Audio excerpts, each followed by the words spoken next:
조금 이르게 추위가 다가왔던 한 주간 건강하고 평안하게 보내셨습니까?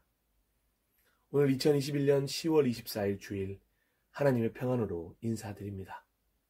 오늘도 귀한 주님의 날 하나님의 말씀을 함께 나누도록 하겠습니다. 오늘도 귀한 하나님의 음성을 듣는 그런 시간이 되기를 간절히 소망해 봅니다. 오늘 본문은 출애굽기 14장 21절에서 22절입니다. 먼저 세 번역으로 준비된 본문을 함께 읽어보도록 하겠습니다. 모세가 바다 위로 팔을 내밀었다.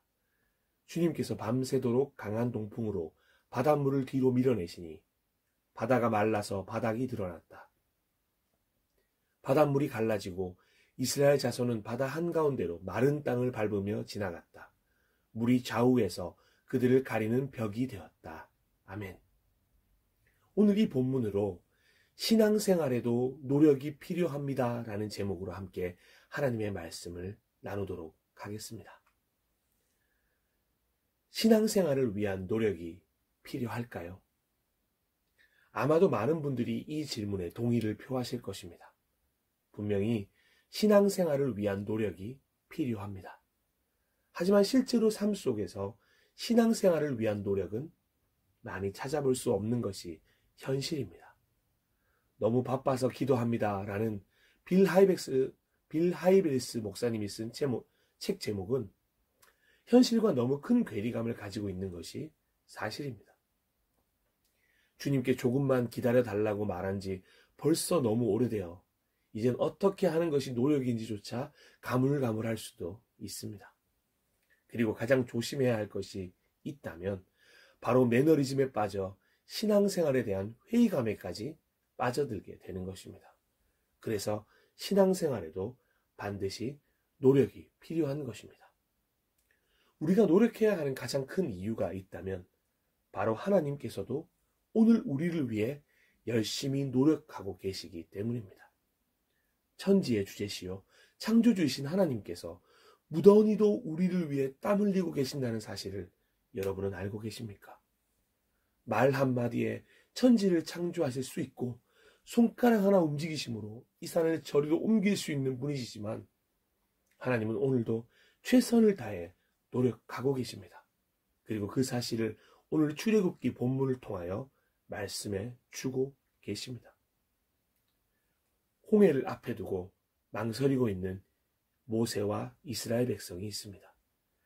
뒤로는 멀지 않은 곳에 바로의 군대가 자신들을 향해 돌진해 오고 있습니다. 앞뒤가 꽉 막힌 절망의 상황. 어찌할 바를 몰라 백성들은 그저 모세를 원망합니다. 그들은 모세를 원망하며 말하였다. 이집트에는 묘자리가 없어서 우리를 이 광야에다 끌어내어 죽이려는 것입니까? 우리를 이집트에서 끌어내어 여기서 이런 일을 당하게 하다니 왜 우리를 이렇게 만드십니까? 모세 역시 어찌할 바를 모릅니다. 그저 하나님의 말씀대로만 하면 안전하게 출애굽할 수 있을 것이라고 생각했는데 10번째 재앙을 통해 바로 역시 완전히 포기한 줄 알았는데 너무 어려운 상황을 마주하게 된 모세는 소위 멘붕의 순간이었을 것입니다. 하지만 애써 백성들을 위로하는 모세입니다. 모세가 백성에게 대답하였다. 두려워하지 마십시오. 당신들은 가만히 서서 주님께서 오늘 당신들을 어떻게 구원하시는지 지켜보기만 하십시오. 당신들이 오늘 보는 이 이집트 사람을 다시는 볼 수 없을 것입니다. 주님께서 당신들을 구하여 주시려고 싸우실 것이니 당신들은 진정하십시오. 아멘. 바로 그때 모세의 이 선포대로 행하실 것을 드러내시는 하나님의 음성이 들려옵니다. 또한 정신조차 차리기 어려운 상황에 놓인 모세를 깨우시는 음성입니다. 이어지는 출애굽 14장 15절에서 16절 말씀입니다. 주님께서 모세에게 말씀하셨다. 너는 왜 부르짖느냐? 너는 이스라엘 자손에게 명하여 앞으로 나아가게 하여라. 너는 지팡이를 들고 바다 위로 너의 팔을 내밀어 바다가 갈라지게 하여라. 그러면 이스라엘 자손이 바다 한가운데로 마른 땅을 밟으며 지나갈 수 있을 것이다. 아멘. 그리고 하나님께서 놀라운 일을 행하기 시작하십니다. 그런데 단 한순간의 노력이 아닙니다. 하나님은 이스라엘 백성을 위해 꽤 오랜 시간 동안 최선을 다하는 모습을 보여주십니다. 하나님이 지금 이스라엘 백성을 구원하기 위해 노력하신 내용은 다음과 같습니다. 첫째, 앞서가던 구름 기둥을 진 뒤로 옮기십니다. 둘째, 이집트 쪽은 어둡게 이스라엘 쪽은 밝게 하십니다. 셋째, 홍해를 밤새도록 뒤로 밀어내십니다. 넷째, 이스라엘 백성을 안전하게 건너게 하십니다. 다섯째, 이스라엘 백성이 안전하게 걷는 것을 확인하시고 바로의 군대를 유인해 하나도 살아남지 못하게 하십니다. 그냥 말만 하신 것이 아닙니다. 명령만 하신 것이 아닙니다. 친히 개입하셨고 친히 일하셨으며 친히 끝까지 행하셨습니다. 하나님도 최선을 다해 노력하신 것입니다. 출애굽 때뿐만이 아닙니다. 지금도 오늘도 이 순간까지도 동일하십니다. 하나님은 오늘도 말만 하시는 하나님이 아닙니다. 명령만 하시고 결과를 지켜보는 그런 왕이 아니십니다.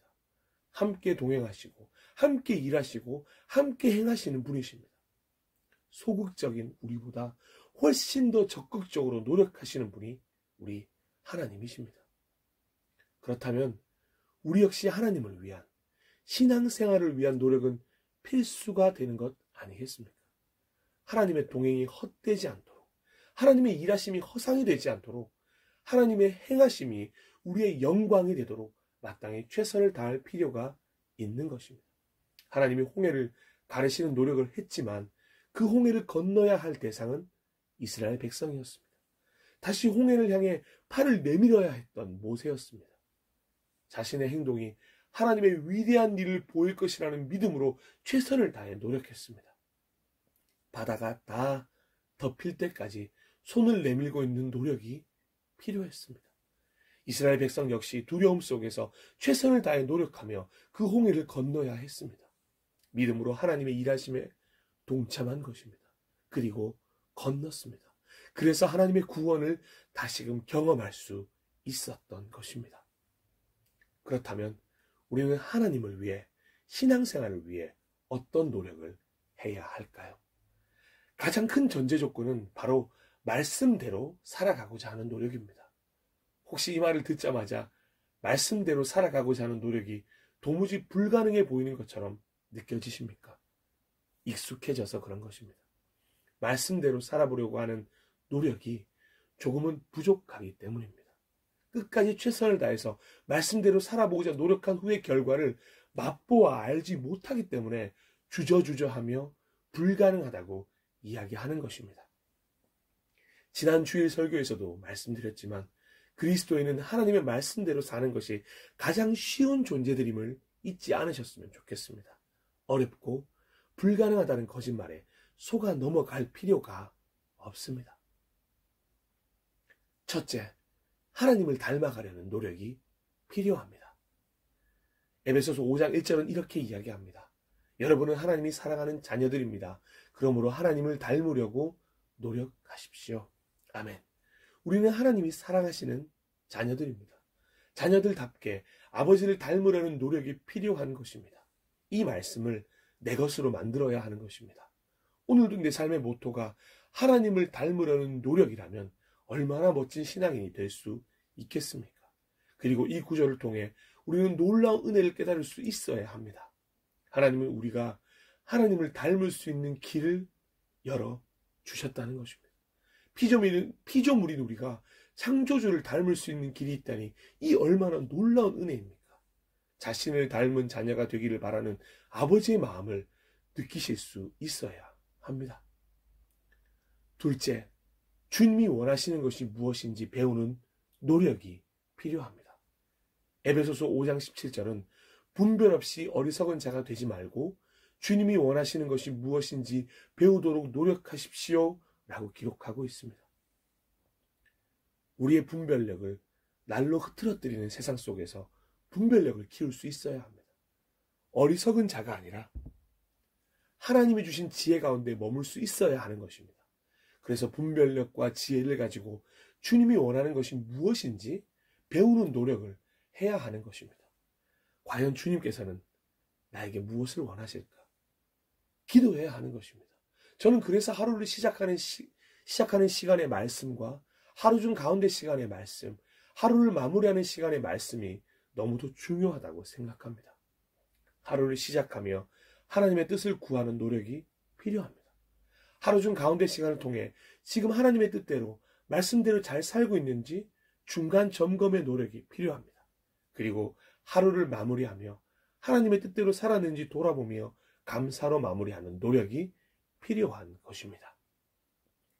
셋째, 거룩한 삶, 즉 구별되어 살아가고자 하는 노력이 필요합니다. 디모데후서 2장 22절 말씀입니다. 젊은 사람들이 빠지기 쉬운 죄들을 멀리 하십시오. 깨끗한 마음을 가지고 주님을 신뢰하는 사람들과 함께 바르게 살려고 노력하며 믿음과 사랑과 평안을 추구하기 바랍니다. 아멘. 청춘의 욕정을 피할 수 있어야 합니다. 이건 단순히 젊은이들만을 위한 노력이 아닙니다. 충분히 성숙했다고 생각하며 선줄로 느끼는 모든 이들도 매일을 경계하며 노력해야 하는 것입니다. 자꾸 세상이 이런 욕정을 괜찮다고 말하는 거짓말에 속아 넘어가서는 안 됩니다. 세상이 옳다고 말한다고 해서 하나님께서 옳다고 말씀하신 것이 아닙니다. 세상에서 구별되어 살아가고자 하는 노력, 즉 진짜 거룩한 삶을 살기 원하는 이들은 결코 세상의 법칙으로 살지 않기 때문입니다. 세상의 방법, 세상의 생각, 세상의 가치관을 따르지 않고 하나님의 방법으로 하나님의 생각을 가지고 하나님의 뜻과 나라를 구하는 삶이 바로 우리가 살아가야 하는 삶인 것입니다. 그리고 깨끗한 마음으로 살아가고자 해야 합니다. 포함직도 하고 먹음직도 한 세상을 베어 물지 마십시오. 맛있어 보이지만 독이 들었습니다. 한 입 베어 물면 달콤한 향이 온 입에 퍼져서 순간 좋을 수 있겠지만 곧 알게 됩니다. 우리의 마음이 얼마나 더럽게 변해가는지를 말입니다. 그리고 결국엔 아담과 하와처럼 하나님의 낯을 피해 숨게 되는 마음이 될 것입니다. 그래서 우리는 이 길을 함께 걸어갈 동역자가 필요합니다. 저는 교회 친구들을 이야기하는 것이 아닙니다. 함께 신앙생활을 위해 노력할 동역자가 필요합니다. 청춘의 욕정을 피하기 위해 무던히 노력하며 깨끗한 마음을 품기 위해 무던히 노력하는 동역자가 있다면 그와 함께 걸으십시오. 서로 좋은 동역자가 되어주십시오. 그리고 서로 중보하며 바르게 살고자 노력하는 삶이 필요합니다. 서로가 서로의 거울이 되어주십시오. 때로는 따뜻한 위로도, 때로는 따끔한 지적도 필요합니다. 그렇게 함께 주 안에서 하나된 동역자와 함께 세상은 구하지 않는 믿음과 사랑과 평안을 추구하는 노력이 필요한 것입니다. 혼자서는 힘듭니다. 모세에게 아론이 있었듯이, 다윗에게 요나단이 있었듯이, 다니엘에게 하나냐, 미사엘, 아사랴가 있었듯이 서로가 서로에게 그런 동역자가 되어주면 합력하여 선을 이룰 수 있을 것입니다. 넷째, 하늘 소망으로 살아가고자 하는 노력이 필요합니다. 베드로후서 3장 14절은 그러므로 사랑하는 여러분, 여러분은 그날을 기다리며 하나님 앞에서 흠없는 깨끗한 생활을 하여 평안한 마음으로 그분을 뵙도록 노력하십시오 라고 기록되어 있습니다. 우리는 그날을 기다리며 살아가는 그리스도인입니다. 그리고 그날에 하나님을 평안히 뵐 수 있는 방법을 성경은 우리에게 소개하고 있습니다. 바로 하나님 앞에서 흠 없는 깨끗한 생활을 위한 노력입니다. 하늘 소망으로 살아가는 이들은 땅에 있는 것들로 만족하지 않습니다. 하지만 땅에 있는 것들로 만족하려고 눈을 돌리는 순간 우리는 하나님 앞이 아니라 세상 앞에 서게 되는 것입니다. 하나님께 더 가까이 가는 것이 아니라 세상으로 더 가까이 다가서게 되는 것입니다. 흠 많고 죄악 가득한 생활을 위한 노력이 될 수밖에 없습니다. 땅의 것을 추구하는 이들의 결과입니다. 그래서 골로새서 3장 2절은 여러분은 땅에 있는 것들을 생각하지 말고 위에 있는 것들을 생각하십시오 라고 호소하고 있습니다. 그래서 우리는 땅에 있는 것들을 생각하는 것이 아니라 위에 있는 것들을 생각해야 하는 것입니다. 믿음의 조상 아브라함이 그랬던 것처럼 하늘 소망을 품고 살아가는 노력이 우리에게 너무도 절실히 필요합니다. 만일 그리스도를 믿는 우리가 이 세상에만 희망을 걸고 있다면 우리는 누구보다도 가장 가련한 사람일 것입니다. 라고 기록하고 있는 고린도전서 15장 19절 말씀을 잘 기억하십시오. 누구보다도 가련한 사람이 되지 않을 수 있는 방법은 오늘도 하늘 소망으로 살아가고자 하는 노력입니다. 마지막으로 다섯째, 작은 부분부터 나의 현장으로부터 실천하고자 하는 노력이 필요합니다. 사도행전 24장 16절에는 그래서 나는 언제나 하나님과 사람 앞에서 깨끗한 양심으로 살려고 최선을 다하고 있습니다. 라고 기록되어 있습니다. 이 고백은 바울만의 고백이 아니어야 합니다. 오늘 우리의 고백이어야 합니다. 하나님 앞에서도 사람 앞에서도 깨끗한 양심으로 살려고 최선을 다하는 노력이 필요합니다. 그래서 하나님께도 사람에게도 인정받을 수 있는 신앙인이 되는 것이 너무도 중요합니다. 사람의 인정을 위해서 신앙생활을 하는 것 분명히 아닙니다. 하지만 진짜 신앙인은 사람에게도 인정을 받을 수 있어야 하는 것입니다. 그리고 그 인정은 깨끗한 양심, 성경에서 이야기하는 하나님으로부터 부여받은 선한 양심으로부터 시작된다는 것을 잊지 말아야 할 것입니다. 작은 부분부터, 지금 나의 삶의 현장에서부터 하나님 앞에 서 있다는 마음으로 코람데오를 가슴에 새기며 선한 양심으로 행동해 보시길 소망합니다. 로마서 12장 18절은 여러분 쪽에서 할 수 있는 대로 모든 사람과 더불어 화평하게 지내십시오 라고 기록하고 있습니다. 할 수 있는 대로 내 쪽에서 먼저 모든 사람과 더불어 화평하게 지내려는 노력이 필요합니다. 상대방이 먼저 노력할 것이라고 생각하지 마십시오. 왜 내가 먼저 노력해야 하냐고 불평하지도 마십시오. 내가 먼저 이렇게 행동할 때 분명히 하나님께서 선하게 인도해 주실 것입니다. 사람들은 어떤 행동을 보일지 모르겠지만 진심과 진실은 반드시 통하게 되어 있습니다. 그러니 가능한 최선을 다해 모든 사람과 사이좋게 지내려는 노력을 할 수 있어야 하는 것입니다. 손 내밀어주는 따뜻함을 보여주십시오. 말 한마디 따뜻한 위로를 전해주십시오. 내가 먼저 미안하다, 용서를 구할 수 있는 넓은 마음을 보여주십시오. 그래서 우리는 다음 성경 구절을 잘 기억하고 있어야 할 것입니다. 무슨 말을 하든지 사람에게 하듯이 하지 말고 주님께 하듯이 진심으로 하십시오. 아멘. 지극히 작은 자에게 한 것이 내게 한 것이다. 말씀하신 것을 잊지 않으면 됩니다. 사람에게 하고 있지만 주님께 하듯이 하는 것입니다. 주님께 하듯이 진심으로 사람을 대할 때 얼마나 큰 변화가 일어나는지 경험해 본 분들만 아실 것입니다. 오늘 만나는 모든 이들이 하나님이라는 마음으로 작은 부분에서부터 나의 삶의 현장에서부터 노력하는 신앙인이 되시길 간절히 소망해 봅니다. 사랑하고 존경하고 축복하는 예배자 여러분, 하나님을 위한 신앙생활을 위한 노력이 필요합니다. 닮아가고자, 원하시는 것이 무엇인지 알아가고자 거룩하게 구별되어 하늘 소망을 품고 작은 부분, 나의 삶에서부터 시작하는 노력이 필요합니다. 매 순간 적용하고 실천하고 점검해보고 다시 도전하며 살아가고자 하는 노력이 필요한 것입니다. 그래서 오늘 설교를 마무리하면서 그 노력을 위해 함께 이렇게 기도했으면 좋겠습니다. 한 구절 한 구절 믿음으로 하나님께 올려드렸으면 좋겠습니다.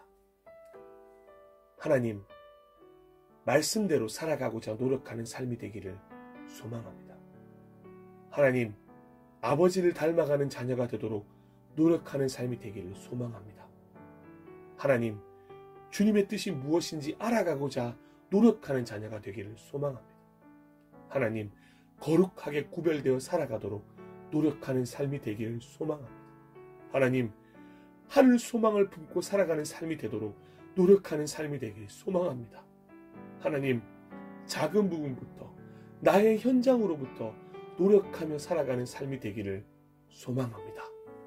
하나님, 오늘 기도가 기도로 끝나지 않도록 적용하고 실천하고 점검하고 다시 도전하며 매 순간 삶의 여정에서 노력하는 신앙인으로 살아가게 인도하여 주시옵소서.